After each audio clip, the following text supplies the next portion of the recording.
Hello दोस्तों, नमस्कार। स्वागत है आप सभी का एक बार फिर से आपके अपने चैनल मैथ्स स्टडी 24 में। दोस्तों, कैसे हैं आप सभी? एंजॉय के साथ पढ़ाई चल रही है आप सभी की?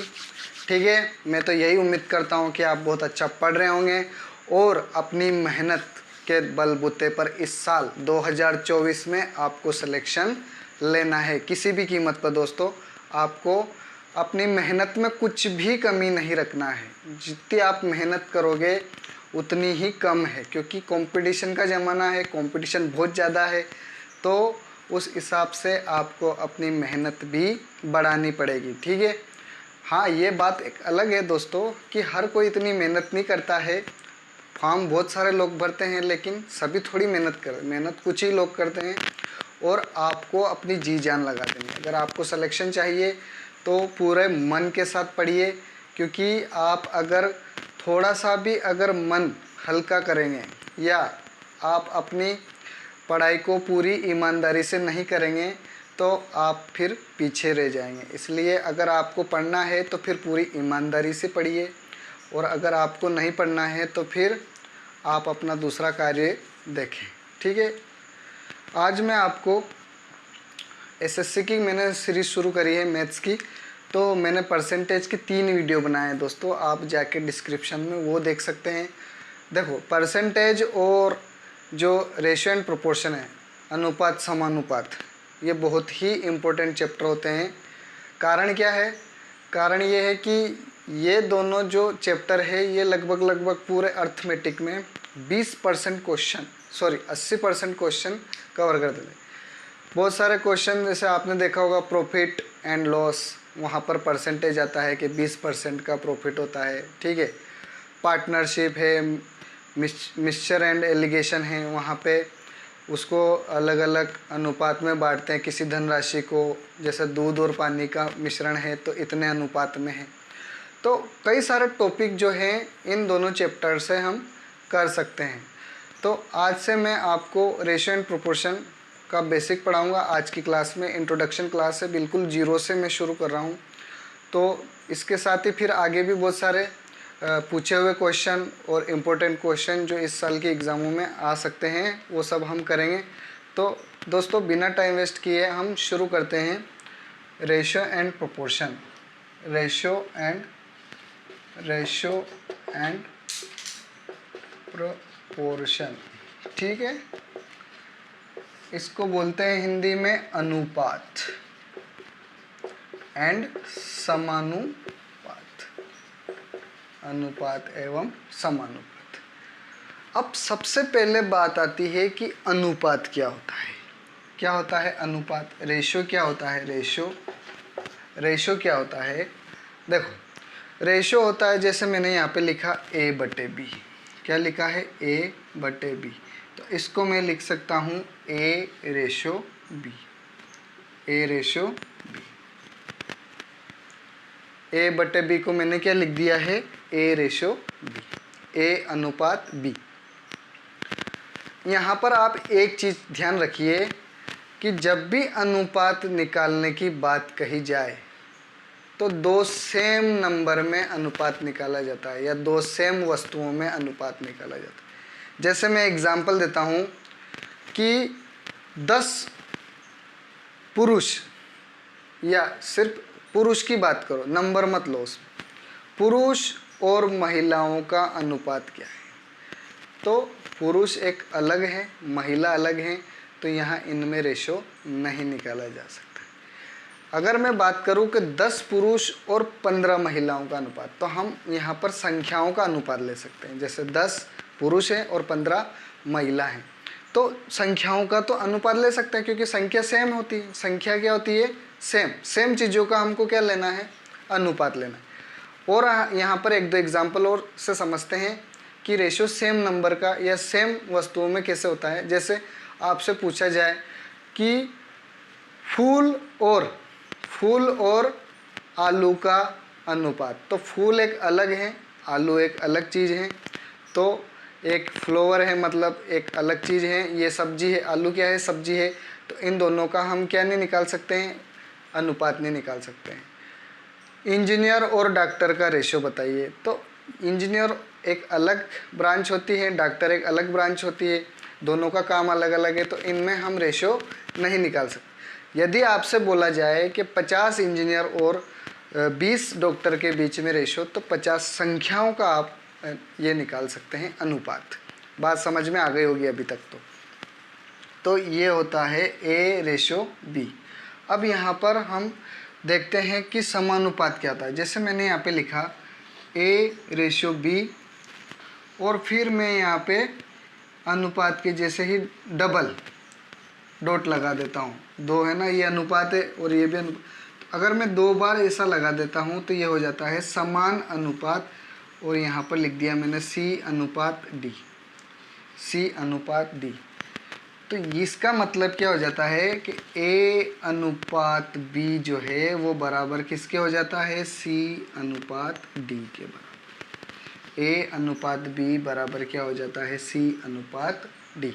ठीक है, समान अनुपात में मतलब A/B, A और B जिस अनुपात में है उसी अनुपात में क्या हो जाएंगे, C और D। ये होता है समानुपात। बात समझ में आपको आ गई होगी। आगे बढ़ते हैं। यहाँ पर मैं आपको कुछ प्रॉपर्टीज़ बता रहा हूँ, उसको आप ध्यान से देखिए और फिर आप नोट भी करिए उसको। सबसे पहले हम निकालते हैं, सबसे पहले हम निकालेंगे A/B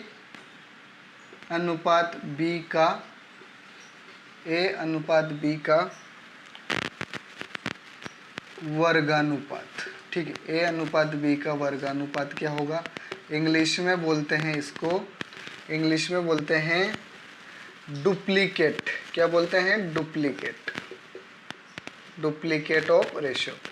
तो A/B का वर्गानुपात हो जाएगा, जैसे यहाँ पर मैंने लिखा है A/B। A/B मतलब क्या होता है, A/B। तो ये हो जाएगा A²/B²। और इसी को मैं क्या लिख सकता हूँ, A²/B²। इसको मैं ऐसा लिख सकता हूँ। ठीक है, अच्छा नज़र आ रहा है, मैंने चेक कर लिया है। अब यहाँ पर आप एक बात समझिए कि जैसे मैंने ये तो बता दिया आपको वर्गानुपात, पर एक चीज़ और मैं बता रहा हूँ। जैसे रेशो में किसी भी संख्या का आप गुणा करो, भाग करो, रेशो में कोई अंतर नहीं आता है। जैसे मान लो मैंने यहाँ पर 2 का गुणा कर दिया और बटे में भी 2 का गुणा कर दिया, तो ये 2 से 2 कट जाता है, तो रेशो में कोई फर्क नहीं आता है। जैसे यहाँ पर आगे है दूसरा A/B का वर्गमूलानुपात, मतलब सब डुप्लीकेट ऑफ रेशो होता है √ में A/B। इतना आप स्क्रीनशॉट ले लीजिए। अभी आगे अपन सवाल करेंगे तब आपको और क्लियर हो जाएगा कि मैं क्या बता रहा हूँ। मैं आपको ये बेसिक बता रहा हूँ, रेशो की प्रॉपर्टीज़ बता रहा हूँ, तो आपको ये पता होना चाहिए। क्वेश्चन करेंगे तब इनका बहुत ही हेल्प मिलेगा।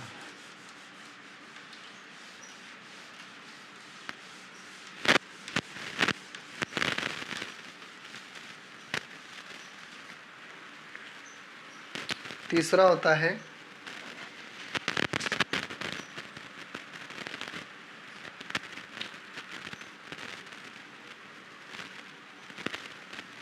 घनानुपाती। A/B का घनानुपाती या इंग्लिश में क्या बोलते हैं, ट्रिप्लिकेट ऑफ रेशो। ठीक है, ये हो जाएगा A/B बराबर हो जाएगा A⁻3/B⁻3। चौथा है A/B का घनामूलानुपाती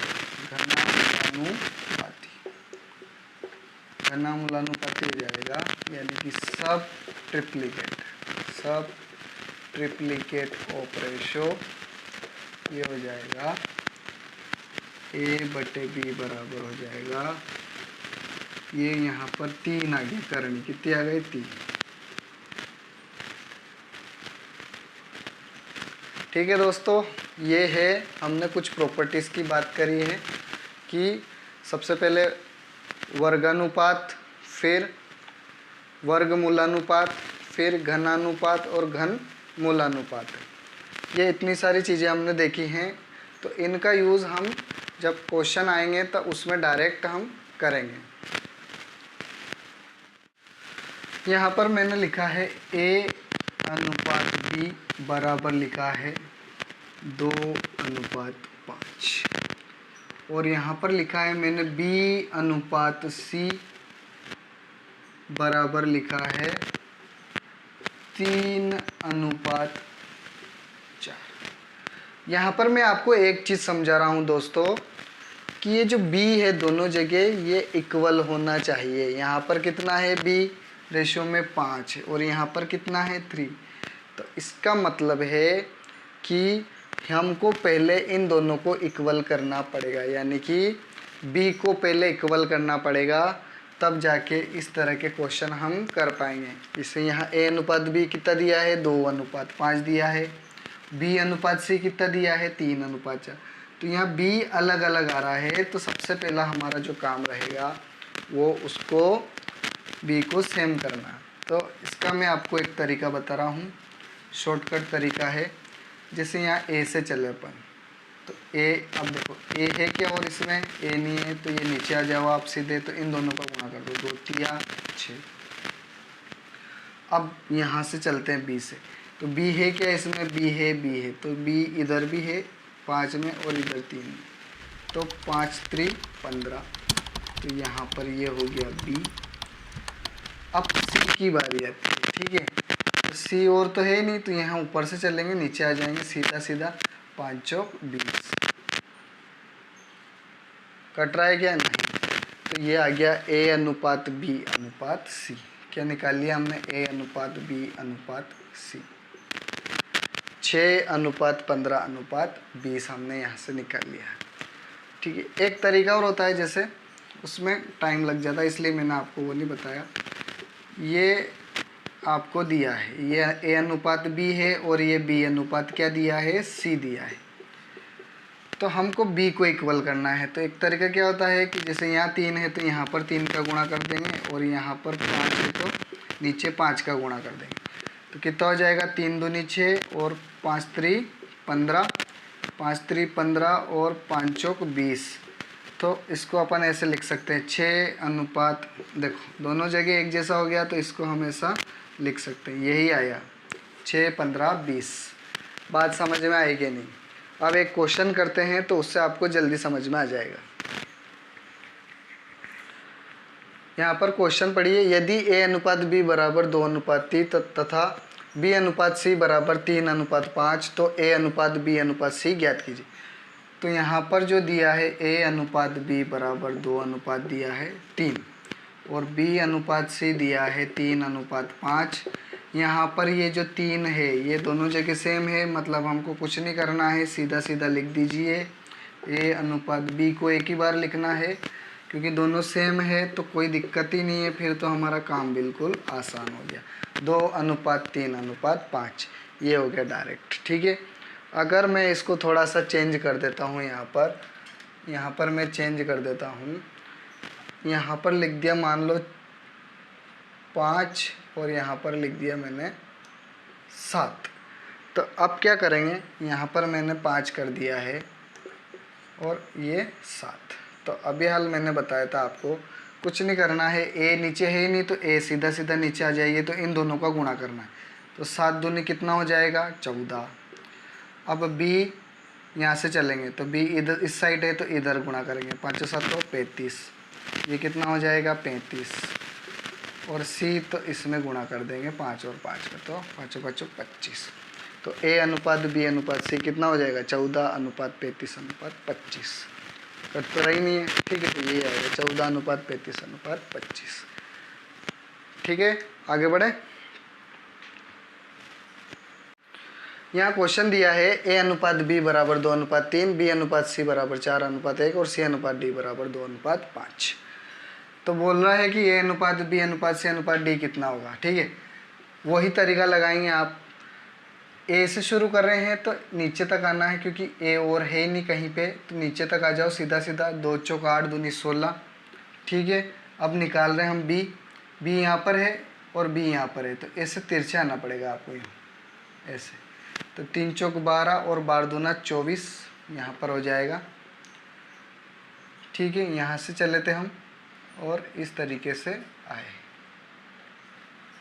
अब क्या है सी, सी इस लाइन में है तो यहाँ से चलेंगे, 3 एकम 3 और यहाँ पर भी सी है तो 3 दूनी 6, ये कितना हो जाएगा 6। और डी है इस लाइन में, सीधा सीधा आना, हमको कहीं नहीं जाना है, तो इसका सीधा सीधा गुणा करेंगे, 3 एकम 3 और 3 5 15।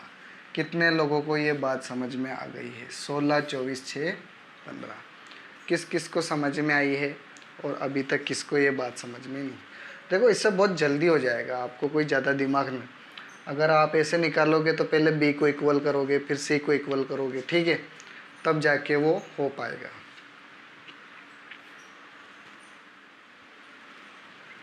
यहाँ पे क्वेश्चन दिया है a प्लस बी अनुपात b प्लस सी अनुपात सी प्लस ए समानुपात 6 अनुपात 7 अनुपात 8 और a प्लस बी प्लस सी बराबर दिया है 14। तो पूछ रहा है a अनुपात b अनुपात सी। तो यहाँ ध्यान देना, इस तरह के क्वेश्चन को हम कैसे करते हैं, थोड़ा ध्यान देना मेरे देश के वीर जवानों। a प्लस बी इन सबको मैं जोड़ रहा हूँ, b प्लस सी प्लस ए, तो ये कितना हो जाएगा 2a प्लस बी प्लस सी, ठीक है। इसको भी मैं जोड़ देता हूँ, 6 7 13, ठीक है। यहाँ लिख देता हूँ 6 प्लस 7 प्लस 8 यानी कि 13 और 8 21, 13 और 8 21। तो यहाँ से a प्लस बी प्लस सी की वैल्यू आ गई है 10.5। 21/2 कितना होता है 10.5। अब मुझे निकालना क्या है, ध्यान देना, थोड़ा सा ध्यान देना आप। a प्लस बी जो रेशियो में है वो कितना है 6 है, ठीक है। तो यहाँ से c की वैल्यू आ गई। अगर ये 6 है तो 10.5 में से 6 जाएगा तो कितना आएगा 4.5 आएगा, ठीक है। b प्लस सी रेशियो में 7 है तो यहाँ से a हम निकाल सकते हैं, a आ जाएगा आपका 7, यानी कि ये बचेगा 3.5। 10.5 में से 7 घटा देंगे तो कितना बचेगा 3.5 बचेगा। c प्लस ए रेशियो में 8 है, इसका मतलब यहाँ से हम b निकाल लेंगे और ये हो जाएगा 2.5, ठीक है। अब ये जो आया है इसको हम ऐसे लिख सकते हैं a अनुपात b अनुपात c में, इसको हम क्या लिख सकते हैं 3.5। तो इसमें पॉइंट नहीं आना चाहिए, दशमलव हटाएंगे बट्टे में 10 आएगा। इससे अच्छा तो मैं सभी में 2 का गुणा कर देता हूँ, तो ये आ जाएगा 7। क्योंकि रेशो में किसी भी, हमने शुरू में क्या पढ़ा था, रेशो में किसी का भी गुणा करो सब में, जैसे a रेशो b, तो a में हम 2 का गुणा करेंगे, b में 2 का गुणा करेंगे, तो उससे कोई फ़र्क नहीं पड़ता क्योंकि 2 से 2 कट जाता है। तो यहाँ पर मैं 2 से गुणा कर रहा हूँ तो ये हो जाएगा 7, 2.5 में करेंगे तो 5 हो जाएगा, 4.5 में करेंगे तो 9 हो जाएगा। तो इस क्वेश्चन का आंसर जो आया है वो आया है a अनुपात b अनुपात c बराबर आया है 7 अनुपात 5 अनुपात 9, ठीक है। इस क्वेश्चन में ये जो दिया था a प्लस बी प्लस सी बराबर 14, इसका कोई मतलब नहीं था क्योंकि हमको रेशो दिया है और रेशो ही पूछा था। तो इस तरह की जानकारी का यहाँ पर कोई भी मतलब नहीं था, कोई भी सेंस नहीं था यहाँ पर। तो इस तरीके से हमने इसको डायरेक्टली क्या करा है, हमने एक बार और बताता हूँ मैं, हमने इन सबको जोड़ा तो ये ट्वाइस हो गया क्योंकि 2 बार है सभी, ट्वाइस हो गया। तो हमने इस रेशो को भी जोड़ लिया, ठीक है, कि भैया इसको जोड़ा तो हमको ये भी जोड़ना पड़ेगा क्योंकि अनुपात और समानुपात, ठीक। जो हमने इधर किया है ये वही काम हमको इधर भी करना है, लेफ्ट हैंड और राइट हैंड में सेम हमको काम करना है। इनको जोड़ा तो इसको भी जोड़ा। यहाँ से हमको पता चल गया कि a प्लस बी प्लस सी का मान कितना आया 10.5 आया। कितना आया 10.5। तो हमने कहा कि जब a प्लस बी की रेशो में वैल्यू 6 है और इन तीनों की है 10.5, a प्लस बी प्लस सी की कितनी है 10.5 है, तो यहाँ से हमको पता चल गया c की वैल्यू पता चल गई 4.5। फिर ऐसे हमको b की 2.5 और a की पता चल गई 3.5। तो इस तरीके से हमने रेशो यहाँ पर निकाल लिया। रेशो पॉइंट में नहीं होता है तो हमने 2 का मल्टीप्लाई कर दिया, क्योंकि रेशो में किसी भी नंबर से आप मल्टीप्लाई करो उसमें कोई फ़र्क नहीं आता। किसी भी संख्या से आप डिवाइड करो रेशो में कोई फ़र्क नहीं आता है।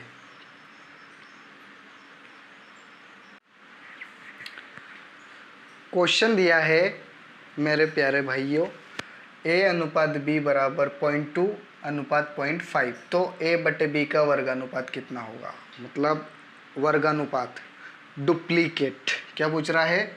Duplicate of ratio.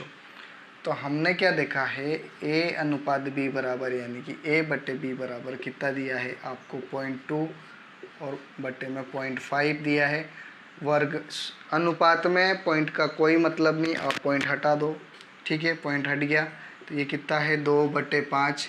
और हमने जो प्रॉपर्टी देखी थी स्क्वायर वाली के जो डुप्लीकेट होता है वो स्क्वायर में होता है, तो इसका स्क्वायर कर देंगे तो ये हो जाएगा 4/25, 4:25। सी वाला ऑप्शन है जो कि करेक्ट है।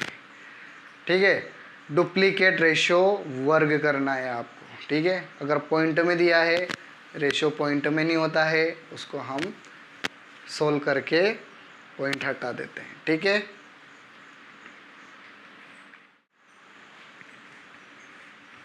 क्वेश्चन है 1.728 रेशो 2.197 का घन मूलानुपात। क्या पूछा है? घन मूलानुपात, ठीक है। मतलब आपसे ये पूछा है घन मूलानुपात, ये करणी कितनी होनी चाहिए? 3 होनी चाहिए, ठीक है, a/b की। तो यहाँ पर हमने देखा कि ये जो है 1.728 और यहाँ पर 2.197। अभी मैंने बताया था कि अनुपात में पॉइंट कोई रोल नहीं है, पॉइंट हटा दो। 17/28/21 अब यहाँ पर मैं देख पा रहा हूँ कि जो 17/28 होता है वो होता है 12 का क्यूब होता है। किसका होता है वो? 12 का क्यूब। 12 का क्यूब कितना आता है? 1728।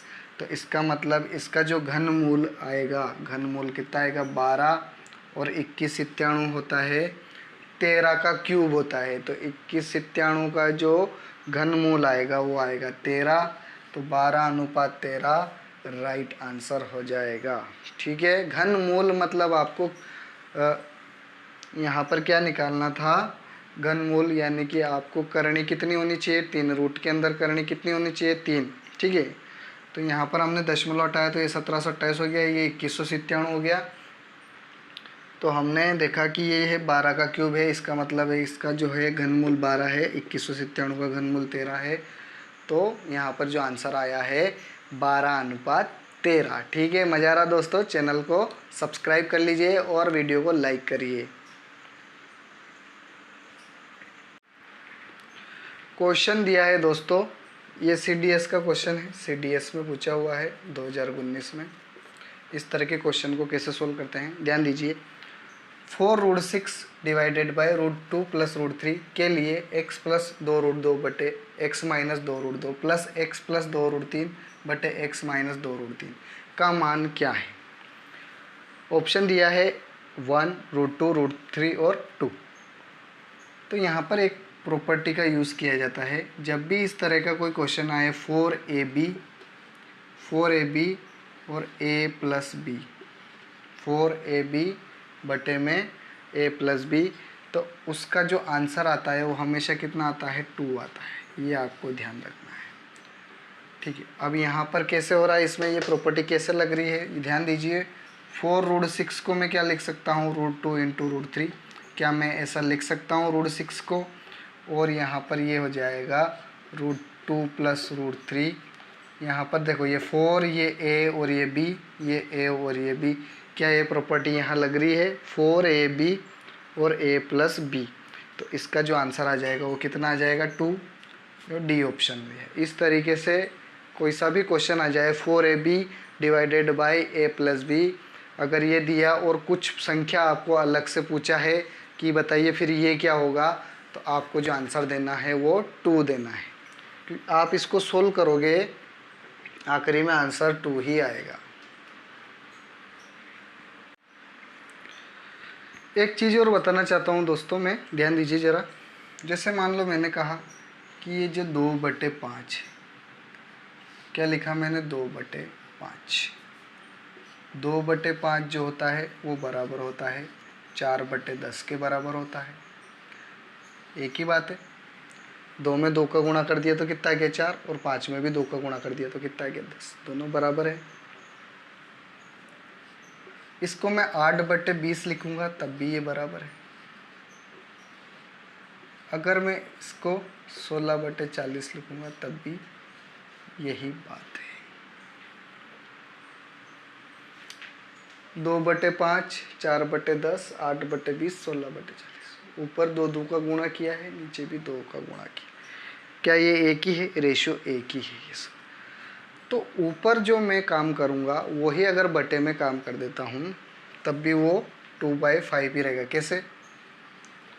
2 + 4 + 8 + 16 डिवाइडेड बाय 5 + 10 + 20 + 40।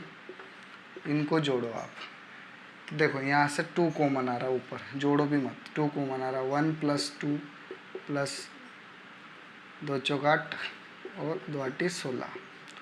यहाँ पे 5 कॉमन आ रहा है, 5 1 = 5, 2 = 10, 4 और यहाँ पर 8। इससे ये कट गया तब भी कितना आया? 2/5। तब भी कितना आया? 2/5। मतलब आप ऊपर जो काम करेंगे, अंश में जो काम करेंगे, वही अगर आप हर में काम करते हैं तब भी वो रेशो सेम ही रहता है। चलो एक चीज़ और करके देखते हैं। यहाँ पे एक चीज़ और करके देखते हैं।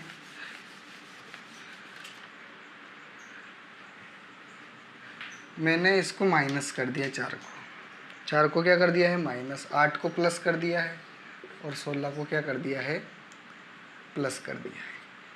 ठीक है, 5 प्लस का 10 को फिर माइनस कर दो, बाकी दोनों क्या कर दो? प्लस कर दो। अब देखो ध्यान से, 2 फिर से कॉमन आ रहा है, 1 - 2 + 4 प्लस यहाँ पर हो जाएगा 8, यहाँ पर 5 कॉमन आएगा, 1 - 2 + 4 + 8, ये इससे कट जाएगा तो बचेगा फिर से 2/5।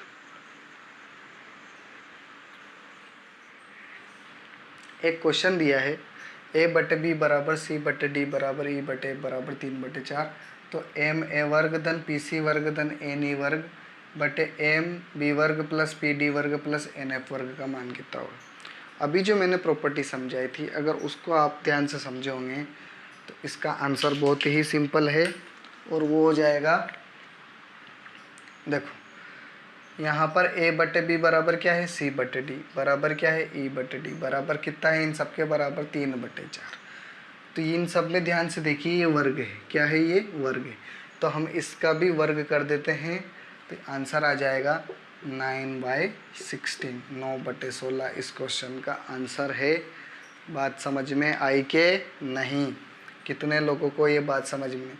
अरे ध्यान दो, जब अब अभी हमने बताया था कि ऊपर जो काम करना है वही नीचे करना है। ऊपर सब प्लस हो रहा है, नीचे भी सभी प्लस हो रहा है, तो ये क्या हो जाएगा? वो अनुपात रेशो वही रहेगा, सिर्फ यहाँ पर स्क्वायर है तो ये स्क्वायर ही हो जाएगा। देखो यहाँ पर जैसे ये a² है और ये b² है, तो यहाँ m से m कट रहा है। क्या कट रहा है? m से m कट रहा है। यहाँ p से p कट जाएगा और यहाँ n से n कट जाएगा। ठीक है, तो ये पूरा का पूरा ही कट जाता है, बचता सिर्फ रेशो है। पर यहाँ पर क्या हो रहा था? स्क्वायर हो रहा था, तो हमने उसका स्क्वायर कर दिया है, तो आंसर आ गया 9/16। क्वेश्चन क्या है? 1/49 अनुपात 1/81 का वर्गमूल अनुपात, सब डुप्लीकेट रेशो। तो यहाँ पर एक चीज़ समझिए आप ध्यान से, क्या दिया है? 1/49 अनुपात में 1/81 बट्टे में दिया है। क्या दिया है? बट्टे में दिया है। तो हम इसको कैसे लिख सकते हैं? ध्यान दीजिए, जैसे यहाँ पर लिखा है 1/a अनुपात 1/b, तो मैं इसको कैसे लिख सकता हूँ? इसका गुणा इधर कर देंगे तो b, इसका गुणा इधर कर देंगे तो a, b अनुपात a, और यहाँ पर क्या लिख देंगे? ab। क्या लिख देंगे? ab। बी। मतलब पीछे जो संख्या थी वो तो आगे आ गई और आगे वाली पीछे चली गई। अब इसमें जो बटे में ए बी है उसका कोई मतलब नहीं आएगा, क्योंकि उसको तो हम हटा सकते हैं गुणा करके। तो इसका मतलब क्या हो गया, इसको लिख देंगे हम 81 अनुपात गुण 50। और वर्गमूलानुपात पूछा है, वर्गमूलानुपात, तो यहाँ पर इसका जो वर्गमूल निकलेगा वो निकलेगा 9 और इसका निकलेगा 7। तो 9:7 बी वाला ऑप्शन करेक्ट हो जाएगा। यहाँ पर ए बी वाला समझ में नहीं आया होगा आपको, ध्यान दीजिए। इसका मैं इधर करूँगा मल्टीप्लाई तो बी हो जाएगा, इसका इधर करेंगे तो, एक उदाहरण से समझाता हूँ। जैसे 1/2 अनुपात कितना है, 1/3, इससे समझिए। तो इसको मैं कैसे लिख सकता हूँ, इसको मैं ऐसे लिख सकता हूँ 3:2। कैसे लिख सकता हूँ मैं, 3:2। बटे में क्या आएगा, 3 दूनी 6, कितना आएगा 3 दूनी 6। तो इसको मैं 6 को ख़त्म कर सकता हूँ यहाँ पे, या अगर ऐसे भी नहीं आए तो आप ऐसे समझ सकते हैं 1:2 बटे 1/3। तो 1/2 क्रॉस मल्टीप्लाई हो जाएगा, तो ये हो जाएगा 3:2, ऐसे समझ लीजिए। बटे के बटे में जाएगा तो उलट गुणित हो जाएगा। आप इस तरीके भी इसको कर सकते हैं। ठीक है दोस्तों, ठीक है दोस्तों, तो मज़ा आया कि नहीं। अनुपात और समानुपात में हमने उसकी प्रॉपर्टी पढ़ी है और कुछ एक क्वेश्चन लिए हैं। ठीक है, बिल्कुल जीरो से स्टार्ट किया है, बेसिक्स से क्वेश्चन हमने आज किए हैं, और क्वेश्चन भी हमने ऐसे किए जो कहीं ना कहीं एग्ज़ाम में पूछे हुए हैं। ठीक है, मैंने क्वेश्चन वहीं से लिए जो एग्ज़ाम में पूछे गए हैं। तो आप क्वेश्चन को एक बार और अपने मन से करना। ठीक है, आगे भी और क्वेश्चन आएंगे और आप धीरे धीरे लेवल बढ़ाएंगे, तो इस चैप्टर को हम धीरे धीरे ख़त्म कर देंगे। जय हिंद, जय भारत, नमस्कार।